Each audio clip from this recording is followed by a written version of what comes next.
Pattern number 5 of the 5 patterns of chronicity is being at effect, not being at cause. Anyone who's done things like NLP training or Ericksonian hypnosis training, that kind of stuff, will be familiar with this. Things happen to me as opposed to I'm the orchestrator of my own fate. So what we start to see is that I'm passive to the symptoms. I'm passive to what happens. I can talk about having anxiety attacks. Anxiety attacks me. Panic attacks me. It's not a dynamic process that I'm engaging in inside my head, whereby I have to accelerate my thinking and I use my left brain stuff over the right brain stuff and I have to generate certain things. It's not that I'm doing it, I'm passive. It happens to me. For example, here's the ultimate at effect rather than at cause. The voices are talking to me. Only someone who's been through quite complex set of experiences in psychiatry and in culture will speak in those terms. Voices talk to me and tell me to do such and such is actually the person's internal dialogue, of course, it's their own inner voice. You and I might say, I think such and such. That particular person with that diagnosis doesn't hold the responsibility for having those thoughts. What they do is go, a voice says, a voice tells me to. Now, in part, this has been encouraged in the field of NLP. What we can start to see is, okay, do you have an internal voice? Yes, I have an internal voice. Okay, where is the internal voice? What does the voice say? And we encourage people to think like this. Now, I don't have an internal voice. I think. I have a thought that, as opposed to I have a voice that says. Because the moment we dissociate it to a voice, it now happens to us, rather than it's something we're actively doing ourselves. One of my favorites, there was a client I worked with, long-term, I don't think I helped her, to be honest. She was a long-term client, another therapist asked me to work with her. And she said the following. She said, I get a voice inside my head that says you're no good. Think about the structure of this one. I get a voice inside my head that says you're no good. Because this is what she said to me in response to, well, I have low self-esteem, she said. And I go, how do you know? Because I get a voice in my head that says you're no good. Now, she doesn't get a voice in her head that says you're no good. What she's saying is, I think you're no good. The referential index on the you is unclear to her at that point of experience. The look of the contempt on her face told me that she's actually saying, I think you, as in Andy, are no good. And that's pretty much how she behaved towards me. She obviously didn't like me very much. That was given away in her manner and some of the things she said later. So when I say I have a voice that says, actually it's I am thinking, it's something I think. But of course, by being at effect rather than at cause, we're no longer responsible for it.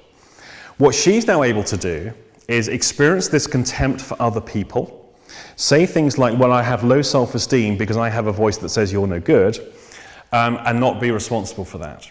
There's lots of stories in the psychiatric literature where the person goes, the devil comes to me and the devil says you are, and then an insult is given.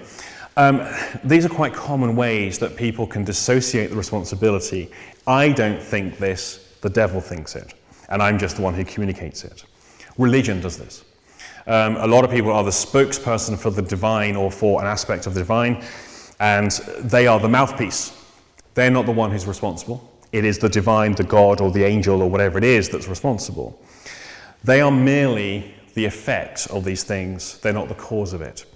So there's a lot of people that are going through the world, the cause of distress for other people, the cause of their own distress, the cause of just distress.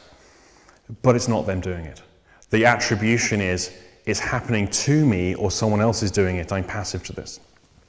Now, in the world of NLP, there was a number of structures that were put into place to try and address that, which are good effort. I've got to say, in a training room. In the training room, to have a demonstration subject who says, I am depressed, and for me to say to them, and how are you depressing yourself? Or to be very NLP about it, how are you depressing yourself specifically? you can see what's going on there. The person is, in that context, in that paradigm, where people are there to learn about how they think and to reason through these different structures, that's a reasonable question. Now, a client who's traveled halfway across the country to come and see a therapist who's paying lots of money, who is depressed, because I'm depressed, and how are you depressing yourself specifically? That might be setting up a particular quality of interaction that may not be useful. There's a lot of work we would have to do first before we start asking that question.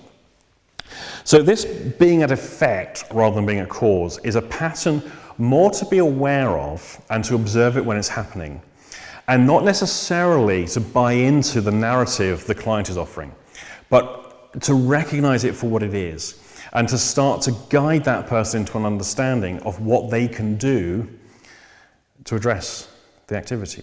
Here's an example. I suffer panic attacks. I suffer panic attacks. So there's the panic attack, and then there's my suffering.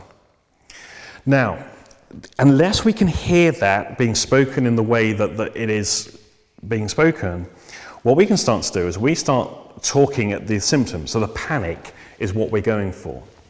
But what the person is doing is, I suffer panic attacks, so I can't do anything about the panic, so what they're hearing you talking about is their response to the panic. And so what we have right from the outset can be a mismatch between what we're trying to do and what the person is hearing. So we have two components to that.